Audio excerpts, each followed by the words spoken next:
So ayan, wala nang intro-intro. Ako pala si Ansidrick ng Taiwan. 12 years nang lumalaban. Pero katulad din ng karamihan, walang ipon. Pero okay lang yan. Importante wala tayong sakit. Lalong-lalo na yung pamilya natin sa Pilipinas. Isang malaking blessing na yan para sa akin mga idol. Sa ngayon wala pa rin kaming trabaho. Hindi pa rin naka-recover yung company namin. Yung iba natatransfer na, yung iba dito pa rin sa Changhua.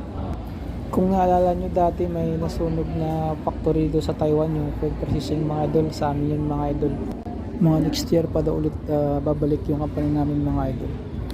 Siguro mga January or February. Maghirap mag-adjust mga idol, lalo na sanay na tayong araw-araw may trabaho tayo. Yung ginagawa namin dito mga idol, nanonood lang kami ng movie marathon para sa attendance namin. Para buo yung basic na sahod namin sa isang buwan. 4 hours din kami nanonood ng movie dyan, sa araw-araw yan. Sabado at linggo lang yung iba, walang pasok, yung iba may pasok. Yan ang mga tropa natin, kaka-out lang yan galing sa nanonood ng movie mga idol.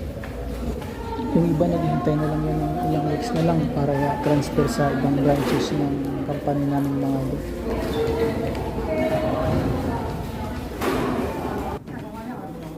So ayan, dito pala kami nanonood ng movie araw-araw mga idol.